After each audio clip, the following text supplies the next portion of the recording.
ാണ് വിശുദ്ധ ദീനിനെ മനസ്സിലാക്കേണ്ടത്. ഇതാണ് സുന്നികളാവുന്നത് നമ്മൾ പറയുന്നത്. ആ സംവിധാനം അനുസരിച്ച് മാത്രമേ വിശുദ്ധ ദീനിനെ മനസ്സിലാക്കാൻ പറ്റൂ.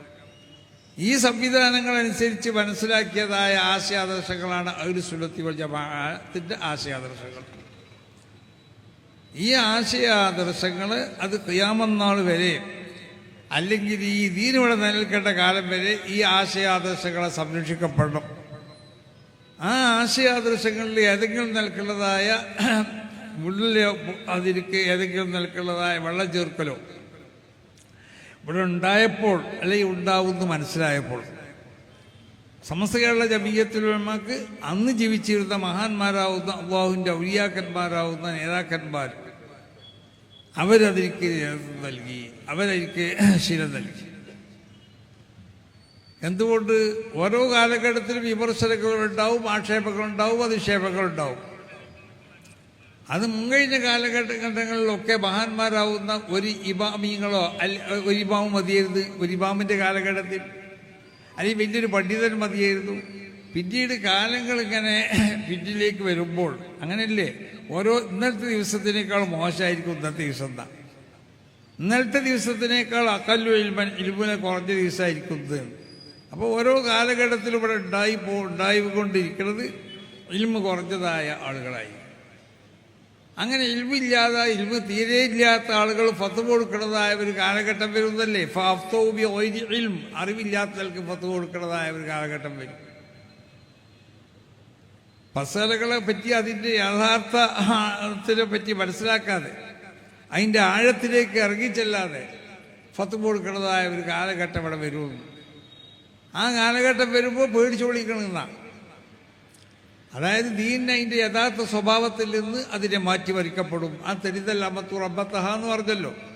അതായത് എല്ലാത്തിനും ഇവിടെ ദീനിന് അതിൻ്റെ യഥാർത്ഥ സ്വഭാവത്തിൽ നിന്നിട്ട് വിട്ടുമാറുക എന്നാണ് ആ പറഞ്ഞിട്ടാണ്. ദീന അതിൻ്റെ യഥാർത്ഥ സ്വഭാവങ്ങളുണ്ടാവും. ആ യഥാർത്ഥ സ്വഭാവം അല്ലാത്ത നിലക്ക് അതിനെ തെറ്റിദ്ധരിപ്പിക്കപ്പെടുക. എന്നിട്ട് ഇതാണ് ശരീരത്തിൽ ജനങ്ങളുടെ മുന്നിൽ അവതരിപ്പിക്കപ്പെടുക. ഇങ്ങനത്തെ കാലഘട്ടം ഇവിടെ ഉണ്ടായി, ഇവിടെ വന്നു. വിശുദ്ധമാവുന്ന ദീനിൻ്റെ ഈ സുന്ദരമായ ആശയങ്ങളിലേക്ക് പലരും വെള്ളം ചേർക്കാനും അതിനെ വിള്ളലേൽപ്പിക്കാനും ഒക്കെ തുടങ്ങി. അപ്പോഴാണ് അന്ന് ജീവിച്ചിരുന്ന 100 കൊല്ലത്തിൻ്റെ മുമ്പ് ഇവിടെ ജീവിച്ചിരുന്ന മഹാന്മാരാവുന്നതായ അയിമ്മത്ത് മശായിഖന്മാർ അവർ ഒരു സംഘടന വേണമെന്ന് അവർ മനസ്സിലാക്കിയതിൻ്റെ അടിസ്ഥാനത്തിൽ ഇതുപോലുള്ള സംഘടനയൊക്കെ അവരെന്തായി രൂപപ്പെടുത്തി. അപ്പം ഇത് നമുക്കുള്ള ഒരു പ്രത്യേകമാവുന്ന റൂട്ടാണെന്ന് നമ്മൾ മനസ്സിലാക്കുക. സമസ്ത കേരള ജമീയത്തുൽ ഉലമ എന്നുള്ളത് ഈ റൂട്ടിൻ്റെ നിന്ന് അണുമണി തൂക്കം വ്യതിചലിക്കാൻ പാടുള്ളതല്ല. കാരണം വിശുദ്ധമാവുന്ന ഒരു പാരമ്പര്യം, മഹാന്മാരാവുന്ന ഏതെങ്കിലും ആളുകളുടെ വാക്കുകളല്ല നമ്മൾ സ്വീകരിക്കുന്നത്, മനസ്സിലാക്കണം. ഇപ്പം മഹാനാവുന്ന ഇമാം ബുഖാരി തങ്ങൾ അവരുടെ ഹദീസ് റിവായത്ത് ചെയ്യുമ്പോഴും അവരിൽ നിന്ന് റസൂൽ സല്ലല്ലാഹു അലൈഹി വസല്ലമ തങ്ങളിലേക്ക് എത്തുന്നതായ ആ ഉസ്താദന്മാരുടെ ശൃംഖല നമ്മൾ പരിശോധിച്ച് നോക്കിയാൽ അതിന് ഇമാം ബുഖാരി തങ്ങളുടെ ഉസ്താദ്, ഉസ്താദിൻ്റെ ഉസ്താദ്, ഉസ്താദിൻ്റെ ഉസ്താദ്, അങ്ങനെ സഹാബത്തിലേക്ക് എത്തി റസൂലിലേക്ക് എത്തുമ്പോൾ ആ പണ്ഡിതന്മാരെ നമ്മൾ പരിശോധിച്ച് നോക്കിയാൽ അവരെ ചരിത്രം ഒരാൾ മാത്രമല്ല രേഖപ്പെടുത്തുന്നത്. ആയിരക്കണക്കിന് ആളുകൾ ചരിത്രം രേഖപ്പെടുത്തുകയാണ്. അവർ ചരിത്രം എന്ന് പറഞ്ഞാൽ ഏതെങ്കിലും ഊഹാപോഹങ്ങളല്ല, വളരെ വ്യക്തമായ നിലക്കുള്ളതായ ആധികാരികമായി അവരെ ചരിത്രങ്ങൾ രേഖപ്പെടുത്തുകയാണ്. ഇയാൾ തള്ളേണ്ടവനാണോ കൊള്ളേണ്ടവനാണോ? ഇയാൾ തള്ളേണ്ടവനാണെങ്കിൽ അയാളെ റിപ്പോർട്ട് നമ്മൾ സ്വീകരിക്കൂല. അപ്പം ആ നിലക്ക് അദ്ദേഹത്തിൻ്റെ ജനിക്കപ്പെട്ടോടെ മുതൽ മരണം വരെയുള്ളതായ ജീവിതത്തിലുള്ള ഓരോ നിമിഷങ്ങളും ഒപ്പിയെടുത്തുകൊണ്ടുള്ള ചരിത്രങ്ങളാണ് രേഖപ്പെടുത്തപ്പെട്ടുള്ളത്. ഇത്രമാത്രം ഏതെങ്കിലും ഒരു മതത്തിൻ്റെ ആശയാദർശങ്ങളെ സംരക്ഷിക്കപ്പെട്ടതായ ഒരു മതം ഇവിടെ ഏതാണ്? അതിൻ്റെ ആ പാരമ്പര്യം പരിശോധിച്ച് നോക്കുമ്പോൾ, ആ ശൃംഖല പരിശോധിച്ച് നോക്കുമ്പോൾ അതിന് ഏതെങ്കിലും നിലക്കുള്ളതായ ഒരു കറാഹത്തോ അല്ലെങ്കിൽ ഒരു ഖിലാഫുൽ ഔലയോ അതല്ലെങ്കിൽ എന്തെങ്കിലും ഒരു സൗകര്യത്തോ ചെയ്തതായ ആളുകളുണ്ടെങ്കിൽ, അല്ലെങ്കിൽ പൊള്ളു പറയുന്ന ഒരാളുണ്ടെങ്കിൽ, അല്ലെങ്കിൽ തെറ്റിദ്ധരിക്കപ്പെടുന്ന ആളുണ്ടെങ്കിൽ അവരുടെ റിപ്പോർട്ട് തള്ളുകയാണ് ചെയ്യണത്. അപ്പോൾ വളരെ വിശുദ്ധമായ പരമ്പരയിൽ കൂടി ലഭിക്കപ്പെട്ടതാണ് ഈ സുന്നത്ത് ജമാഅത്തിൻ്റെ ആശയാദർശങ്ങളൊക്കെ. അപ്പോൾ ഇത് ഇവിടെ സംരക്ഷിക്കപ്പെടണം. ഇതിൻ്റെ സംരക്ഷണമാണ് സമസ്ത കേരള ജമിയത്തുൽ ഉലമ അവിടെ നടത്തിക്കൊണ്ടിരിക്കുന്നത്. അപ്പം ഇതിനെതിരിൽ മുമ്പ് ഇതിൻ്റെ ആവിർഭാവ കാലഘട്ടത്തിൽ തന്നെ അതിനെതിരുള്ളതായ പിന്നെ പ്രവർത്തനങ്ങൾ ഇവിടെ ഉണ്ടായിട്ടുണ്ട്. ഇവിടുത്തെ രൂപീകരിക്കപ്പെടുമ്പോൾ പ്രത്യേകമാവുന്നതായ ചില ഈ പ്രസ്ഥാനങ്ങളുടെ കടന്നുകയറ്റം ഇവിടെ അതിക്രമിച്ചപ്പോഴാണ് വിശുദ്ധമാവുന്ന ദീൻ്റെ തനതായ രൂപം ഇവിടെ നഷ്ടപ്പെടുന്നു, പേടിക്കപ്പെട്ടു. അപ്പോഴാണ് ഈ സംഘടന തന്നെ ഇവിടെ രൂപീകരിക്കപ്പെട്ടത്. അപ്പം അവർക്കത് ഇഷ്ടമുണ്ടാവില്ല, അവരതിനെ എതിർത്തിട്ടുണ്ടാവും. അങ്ങനെ ഓരോ കാലഘട്ടം നമ്മൾ പരിശോധിച്ച് നോക്കിയാലും ആ കാലഘട്ടത്തിലൊക്കെ ഈ വിശുദ്ധമാവുന്ന ആശയത്തിനെ എതിർക്കാനും അതിനെ പരിഹസിക്കാനും അതിനെതിരിൽ ശബ്ദിക്കുകയും ചെയ്യുന്നതായ സംഘടനകളും പ്രസ്ഥാനങ്ങളും വ്യക്തികളൊക്കെ ഇവിടെ ഉണ്ടായിട്ടുണ്ട്. അതിനൊക്കെ പ്രതിരോധിച്ചു കൊണ്ടിട്ട് വളരെ ശക്തമായ നിലക്ക് ഈ സംഘടന ഇവിടെ നിലനിന്നു, ഇന്നേ വരെ നിലനിന്നു. ഇത് ഖിയാമത്ത് നാൾ വരെ ഇവിടെ നിലനിൽക്കും, യാതൊരു സംശയമില്ല. ഏതെങ്കിലും ഒരു ശക്തിക്ക് അല്ലെങ്കിൽ ഏതെങ്കിലും ഒരു വ്യക്തിക്ക് നിലനിൽക്കും പോർവലിപ്പിക്കാൻ ഒരു കാലഘട്ടത്തിലും സാധ്യമല്ല. ആ നിൽക്കുന്നതായ വളരെ ശക്തമായി നിലനിൽക്കുന്നതായ ഒരു സംഘടനയാണ് മഹാന്മാരാവുന്ന അയിമ്മത്ത് മശായിഖന്മാരുടെ പ്രത്യേകമാവുന്ന മദതും അവരുടെ പ്രത്യേക നോട്ടൊക്കെ ഈ സംഘടനയുടെ പേരുണ്ട്. ഇതിന് ആര് നേതൃത്വം നൽകിയാലും ഇതിന് നേതൃത്വം നൽകുന്ന ആളുകളുടെ പവറൊന്നുമല്ല. ആര് നേതൃത്വം നൽകിയാലും ഇതിനെ സ്ഥാപിച്ചതായ മഹത്തുക്കളാവുന്ന അയിമ്മത്ത് അവർക്കുള്ള ബന്ധം നബി സല്ലല്ലാഹു അലൈഹി വസല്ലം തങ്ങളിലേക്ക് ചെന്നുമുട്ടുന്നതായ ബന്ധമാണ്. അപ്പോൾ വിശുദ്ധമാവുന്ന ഒരു ശൃംഖലയാണ് നമ്മളെ കൈവശമുള്ളത്. ആ ശൃംഖലയിൽ കൂടിയാണ് നമ്മളെ കയ്യിൽ അത് എത്തിയിട്ടുള്ളത്. ആ ശൃംഖല അത് സിൽസിലത്തു ദഹബ്, സ്വർണത്തിൻ്റെ ശൃംഖലയാണ്. ഹദീസിൽ തന്നെ ചില റിപ്പോർട്ടർമാർ മുഖേന ഉണ്ടാകുന്ന ശൃംഖലിനെ പറ്റി പറയും, അത് സിൽസിലത്തു ദഹബ് എന്ന്. മഹാനാവുന്ന ഇമാം മാലിക് തങ്ങൾ മാലിക്കുൽ അന്നാഫിയുടെ അബ്ദുല്ലാഹി ബിൻ ഉമർ എന്ന് പറഞ്ഞാൽ ആ ശൃംഖല ഉണ്ടല്ലോ. ഇമാം മാലിക് തങ്ങൾ അദ്ദേഹത്തിൻ്റെ ഉസ്താദാവുന്ന നാഫി റളിയല്ലാഹു തആല അൻഹു, നാഫി റളിയല്ലാഹു തആല അൻഹു അദ്ദേഹത്തിൻ്റെ ഉസ്താദാവുന്ന അബ്ദുല്ലാഹി ബിൻ ഉമർ റസൂൽ സല്ലല്ലാഹു അലൈഹി വസല്ലം തങ്ങളിൽ നിന്ന് റിപ്പോർട്ട് ചെയ്യപ്പെടുന്ന ആ ശൃംഖലയെ സംബന്ധിച്ച് പറയൽ സിൽസിലത്തു ദഹബ്, സ്വർണത്തിൻ്റെ ശൃംഖല. അപ്പം ഇത് ഒരു വളരെ വിശുദ്ധമാവുന്ന സ്വർണത്തിൻ്റെ ശൃംഖല. ആ ശൃംഖലയിൽ കൂടിയാണ് നമുക്കൊക്കെ നമ്മളെ ഉസ്താദന്മാർ, നമ്മളെ ഉസ്താദിൻ്റെ ഉസ്താദ് മുതൽ മഹാനാവുന്ന ഇമാം ഷാഫി തങ്ങൾ മുതൽ അള്ളാഹുവിൻ്റെ റസൂലിലേക്ക് എത്തുന്നതായ ശൃംഖലകൾ നമ്മളെ കൈവശമുണ്ടല്ലോ. നമ്മളെന്തിനാ അത് സൂക്ഷിക്കണം? നമുക്ക് മഹാന്മാരാവുന്ന നമ്മളെ അസാധ്യത്തിൻ്റെ തരീഖുകൾ, അവർക്കുള്ളതായ ആ സനദുകൾ നമ്മളെ കൈവശത്തിന് വേണ്ടിയിട്ടാണ്. അതിലുള്ള ഓരോ ആളുകളിലേക്ക് പരിശോധിക്കാം. നമ്മളെ മഹാന്മാരാവുന്ന നമ്മുടെ മശായിഖന്മാരുടെ ആ ശൃംഖലകളിൽ നിന്നുള്ള ഓരോ വ്യക്തിയെ പറ്റിയൊക്കെ പരിശോധിക്കാം. അവരെ ചരിത്രങ്ങൾ രേഖപ്പെടുത്തപ്പെട്ടതാണ്. അത് വളരെ വിശുദ്ധമായ ചരിത്രങ്ങളായിരുന്നു. അങ്ങനത്തെ മഹാന്മാരിൽ നിന്നിട്ടാണ് നമുക്ക് ഈ വിശുദ്ധമാവുന്ന ദീൻ നമ്മളെ കയ്യിലെത്തിപ്പെട്ടിട്ടുള്ളത്. അതാണ് സമസ്ത കേരള ജമിയത്തുൽ ഉലമയുടെ ഈ മഹത്തുക്കളാവുന്ന മശായിഖന്മാർ അവരിലേക്ക് എത്തുന്നതായ ഒരു വിശുദ്ധമാവുന്ന ഒരു സ്വർണത്തിൻ്റെ ഒരു ശൃംഖല നമ്മളെ കൈവശം.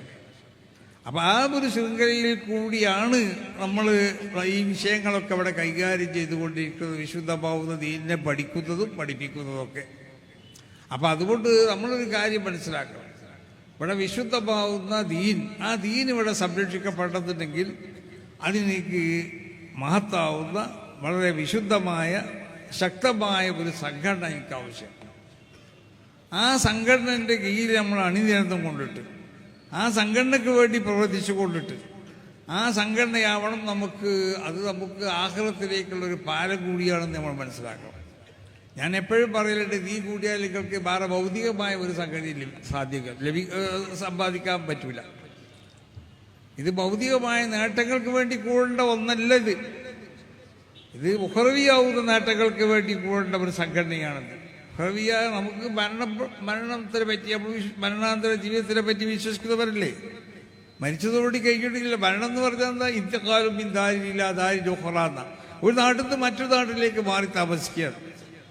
അങ്ങനെ മാറി താമസിക്കുമ്പോൾ അതിനെ തുടർന്നുണ്ടാവുന്ന പല സംഭവങ്ങളും, പുനർജന്മം, അങ്ങനെ സ്വർഗം നരകം, പല കാര്യങ്ങളും ഇതിന് വിശ്വസിക്കുന്നവരാണ് നമ്മൾ. അപ്പം നമുക്ക് ആഖിർ രക്ഷപ്പെടണം. ആഖിർ രക്ഷപ്പെടുന്നുണ്ടെങ്കിൽ അത് രക്ഷപ്പെടുത്താൻ പറ്റിയതായ മഹാന്മാരാവുന്ന അയിമ്മത്ത് മശായിഖന്മാരോടുള്ള ബന്ധം നമുക്കുണ്ടാവണം. അതല്ലേ 70,000 ആളുകൾ സ്വർഗത്തിന്റെ വാതിൽക്കൽ വന്ന് നിൽക്കുന്നല്ലേ. ലാ യദ്ഖുലു അവ്വലുഹും ഹത്താ യദ്ഖുല ആഖിറുഹും. ആദ്യം വന്നവർ കടന്നിട്ടേ അവസാനത്തോൽ കടക്കുള്ളൂ. തരീഖത്തിന്റെ മശായിഖന്മാരെ പറ്റി, ഈ ശൃംഖലിനെ പറ്റിയാണ് പറയുന്നത്. നമ്മുടെയൊക്കെ ഈ ശൃംഖല എവിടെ ചെന്നെത്തിന് മഹാനാവുന്ന ഇമാം ഷാഫി തങ്ങളവിടെ ഉണ്ടാവും, ഇമാം മാലിക് തങ്ങളവിടെ ഉണ്ടാവും. അവരോട് ബന്ധപ്പെട്ട ആളുകളെ സ്വർഗത്തിലേക്ക് കടത്താൻ വേണ്ടിയിട്ട് അവരെ ശഫാഅത്തുണ്ടാവും. ആ ശഫാഅത്തോട് കൂടിയായിരിക്കും ചിലപ്പോൾ പ്രവേശിക്കപ്പെടുക. അപ്പോൾ ഭൗതികമാവുന്ന ഒരു നേട്ടുതീ കൂടിയാൽ ആർക്കും ഉണ്ടാവില്ല. പിന്നെ ആ ദുന്യാവെന്ന് കിട്ടുന്ന നേട്ടം എന്താണെന്ന് ചോദിച്ചാൽ, മരിച്ചു പോയാൽ ചിലപ്പോൾ ഒരു ദുആയൊക്കെ കിട്ടും, അല്ലെങ്കിൽ ഒരു മയ്യിത്ത് കിട്ടും. മയ്യിത്ത് നിസ്കരിക്കാൻ വേണ്ടി ഒരു അഭ്യർത്ഥനയൊക്കെ അതിനനുസരിച്ചൊക്കെ ഓരോരുത്തർക്കും ഉണ്ടാവും. ആ നിലക്ക് ആൾ കൂടി മയ്യിത്ത് നിസ്കരിക്കും. മരിച്ചതിന് ശേഷം ഒരു ദുആ ഉണ്ടാവും. ആ മരണപ്പെട്ട് കഴിഞ്ഞാൽ അവർ ആഖിറത്തിലേക്ക് ആവശ്യമാവുന്നതായ ഗുണങ്ങളൊക്കെ അവർക്ക് ലഭിക്കപ്പെടാൻ വേണ്ടി ദുആ ചെയ്യും. ആഖിറത്തിൽ അതിനെ തുടർന്നുള്ള മറ്റുള്ള കാര്യങ്ങൾ ലഭിക്കപ്പെടാൻ സാധ്യമാകുന്ന നിലക്കുള്ള മഹാന്മാരോടുള്ള ബന്ധം കൂടി ഉണ്ടായിക്കഴിഞ്ഞാൽ അവർ രക്ഷപ്പെടും. ഇത് മാത്രമേ ഇത് കിട്ടുള്ളൂ. അപ്പം അതുകൊണ്ട് ഭൗതികമാവുന്ന താല്പര്യങ്ങൾക്ക് വേണ്ടിയല്ല നമ്മളൊക്കെ സമസ്ത കേരള ജമിയത്തുൽ ഉലമയുടെ പിന്നിൽ അടിയെഴുതുന്നുള്ളത്. സമസ്ത കേരള ജമിയത്തുൽ ഉലമയ്ക്ക് നമ്മൾ പ്രവർത്തിക്കുന്നത്. ഭൗതികമായ താല്പര്യങ്ങളൊക്കെ വേറെ, അതിന് വേണ്ടി ദിപ്പിച്ചു തരണതിലൊക്കെ നമുക്ക് ഭൗതികമായ സൗകര്യങ്ങൾക്ക് വേണ്ടി പ്രവർത്തിക്കാം. അത് പ്രവർത്തിക്കാൻ പാടില്ല, അതിപ്പോൾ നമ്മൾ പറഞ്ഞില്ലല്ലോ. അപ്പോൾ ഭൗതികമാവുന്ന സൗകര്യങ്ങൾ എന്തെല്ലാം ആവശ്യമുള്ളവരുണ്ടോ അതിൽ ഭൗതികമായ ഏതെല്ലാം സംഘടനകളും മറ്റുണ്ടോ അതിലൊക്കെ പ്രവർത്തിച്ചോ. അതൊന്ന് വേറെയാണ്. ഇത് ആഖിറത്തിലേക്കുള്ള ഒരു പാലമാണ്. അതുകൊണ്ടാണ് സമസ്ത കേരള ജമിയത്തുൽ ഉലമ നമുക്ക് എല്ലാത്തിനേക്കാളും ഒന്നായിക്കൊണ്ട് നമ്മൾ സമസ്ത കേരള ജമിയത്തുൽ ഉലമയെ കാണണം. അതിൻ്റെ ആശയ ആദർശങ്ങളെ ആ നിലക്ക് നമ്മൾ മാനിക്കണം. അതിൻ്റെ വിശ്വാസങ്ങളെ ആ നിലക്ക് നമ്മൾ മാനിക്കണം. അതിൻ്റെ ആചാരങ്ങളെ ആ നിലക്ക് നമ്മൾ കാണണം. അതുകൊണ്ടിട്ട് സമസ്ത കേരള ജമിയത്തുൽ ഉലമ എന്ന ഈ മഹത്താവുന്ന പ്രസ്ഥാനം, ഈ പ്രസ്ഥാനത്തിൻ്റെ പിന്നിൽ അണിനിരന്നും കൊണ്ടിട്ട്, ഈ പ്രസ്ഥാനത്തിന് വേണ്ടി പ്രവർത്തിച്ചു കൊണ്ടിട്ട്, ഈ പ്രസ്ഥാനത്തിൻ്റെ എല്ലാ ഉപസംഘടനകളും 14ഓളം ഉപസംഘടനകളുണ്ടെന്ന് ഞാൻ പറഞ്ഞത്, ഈ സംഘടനകൾക്കൊക്കെ നമ്മൾ ശക്തി പകർന്നുകൊണ്ടിട്ട് ഇഖ്ലാസോടുകൂടി മാത്രം പ്രവർത്തിക്കുക. എന്നാലേ കാര്യമുള്ളൂ. ഇഖ്ലാസ് ഇല്ലാത്ത എല്ലാ പ്രവർത്തനങ്ങളും അത് തള്ളപ്പെടും, ഒരു കാര്യം ഉണ്ടാവില്ല.